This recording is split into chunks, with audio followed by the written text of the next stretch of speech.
Want 4K 120 FPS on iPhone 16 Pro.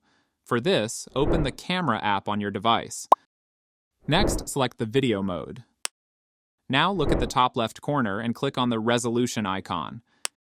Here, make sure the resolution is 4K.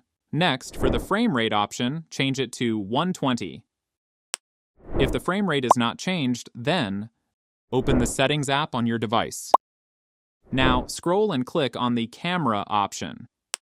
Here, you will see different options. Look for the Record Video option and tap on it. Again, a few options will appear. Change it to 4K at 120 frames per second.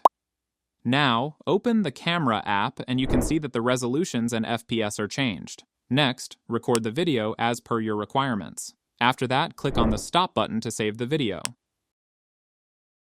Here you can see the video is recorded in 4K and 120 frames per second. And that's it.